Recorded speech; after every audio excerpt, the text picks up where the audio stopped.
We are out here in Shanghai Airport. A 10-hour transfer. Don't ask me why. I don't know why I picked a 10-hour transfer. I was just being a tight ass. Currently 5 hours through. I've got 5 hours left. Let's talk about China and the pros and cons of travelling like a tight ass. Let's get comfy. Let's set up a pillow.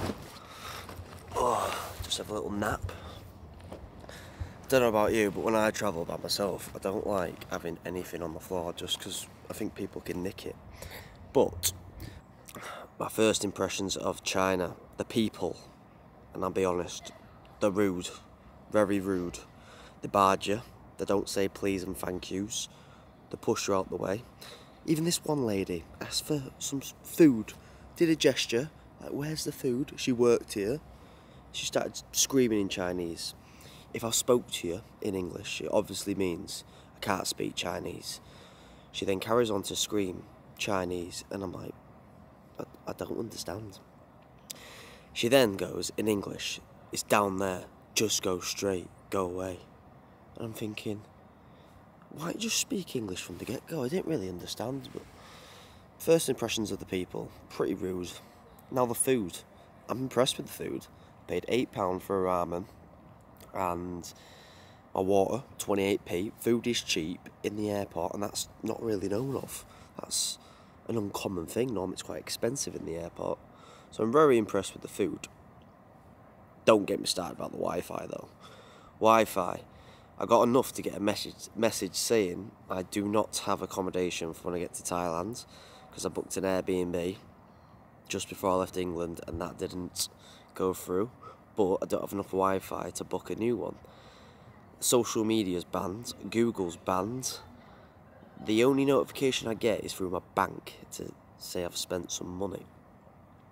So that is a bit of a bummer. But pros and cons of travelling like a tight ass. Number one, you can spend more money on your actual holiday. I paid £600 for my flight. I've got a 10-hour gap in between from Shanghai to Phuket. But on the way back, it's only an hour and a half. So it's a normal flight on the way back, but on the way there, it is not. I've saved £300. Just because I've done that, I can now spend £300 more on the holiday, on my travels, spend more on food, more on massages, and have a better time. Some people don't like doing it that way. You got to find the split in between, but usually I think it's a good thing at the time, and then whilst I'm doing it I'm thinking, why have I done this? But that is the way of travelling on a budget. Now the cons to it is it just takes the piss.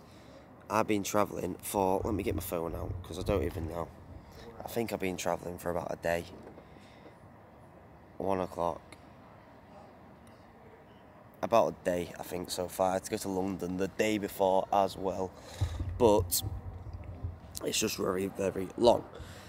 Now, how do I find my deals? What I do trial and error. Usually, I will always fly on a Tuesday or a Wednesday because they are a lot cheaper.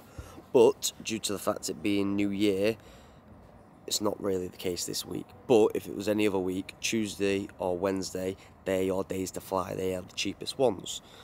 Next bit is trial and error through the airports. Because I'm going to Thailand, I've looked at Phuket and Bangkok.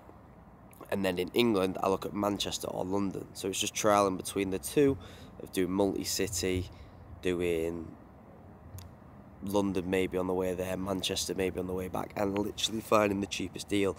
It does take a few hours of research. You can't just go straight on Skyscanner and find out what you want to book. But if you are patient with it, it's worth it. If you're not very patient, don't do it the way I do it. But I'll literally get Skyscanner, Apodo, and Travel Up. That's a very good one, actually. And I'll get them all up in different tabs, and I'll literally go through one date, because I'm quite flexible with my dates. I'll go through one date, and then I will look on every single site. And then I will also, for that exactly the same date, I'll look from Manchester, London, Phuket and Bangkok and get all the possibilities to get the cheapest option. Like I said, it takes a few hours, so if you don't really want to waste that time, don't have to. But I've saved,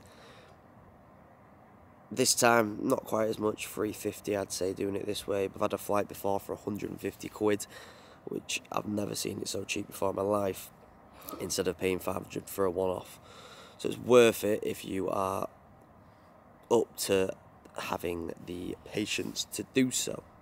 And then a little trick that I also do is sometimes I'll Google discount codes for certain airlines and just trial and error. Sometimes it works, sometimes it don't work, sometimes you get a decent flight, sometimes you don't. Remember, if you're on a transfer for 10 hours, remember you're going to spend food money in that 10 hours. So you've got to plus that onto your cost as well. So my flight is about 600. Food cost has been about 20 quid so far. So mine's about 620. Instead of paying, I think it was about 920. So I've saved 300 quid, and that's basically my scooter for the full trip and some food for probably half a week or something like that. So it's worth it at the end of the day. It just depends if you can be asked to do so. But when you've only got a set amount of money you can spend on your travels, it's definitely worth it. If you're loaded, don't even bother trying to do this. This is just the way that I've done it ever since.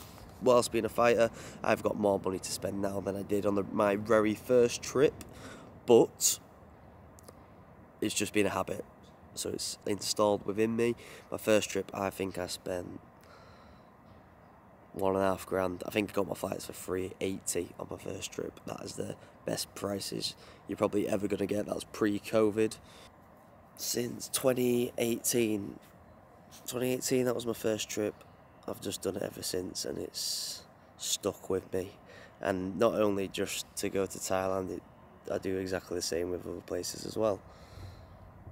But I like getting a quiet place in the airport, as you can see, just to chill. I'm going to have a quick nap. When I nap as well, I don't know about you, but as my mum says, there's nutters everywhere. I don't like having this, if it's my bag, on the floor. Like, for example, I would not have this on the floor if I was going to sleep. I'd put it in my bag. I strap everything to me, so if anyone tries to nick anything, I could feel it. I just have a fear that if I left something on the floor and I went to sleep, no one touching me, someone would just nick my bag. I've got 5 more hours, I believe. 4 more hours, then we're on the plane to Phuket, and then we are at our final destination. But I can't get Wi-Fi here. I'm going to have to wait until I get to Phuket to book a hotel. I land at 10 o'clock at night, their time. So I'm hoping I can get a hotel for that night. If not, might have to be stuck in a hostel. But at least we'll save some money. But I just want a good night's sleep. Good night's sleep, and then the weekends get my circadian rhythm in line with my training. Going to be getting up early, I reckon 6 a.m.ers, and get on the grind of the training. I am very looking forward to the sunshine. I'm going to get in my shorts soon. Going to have a quick nap, and that's probably about it. That is me for today. I wish there was Wi-Fi because I could actually work, but there's not. I'm taking up something new. I'm going to start reading. This is my book I've got today. The book I've got today is this one. The New Model of Selling. I'm going to try and read a book a month. And I absolutely hate reading, and I'm a bit dyslexic, so I find it pretty hard. I've never got diagnosed as dyslexia, but I defo am. Corona. I'm joking, just because we're in Chinatown. But that is me. Next video will be in Phuket. We'll be back on the Loom videos. I couldn't do that because no Wi-Fi, so just a lot of me chatted utter shit. I will see you in the next one. Bish, bash, bosh, pow!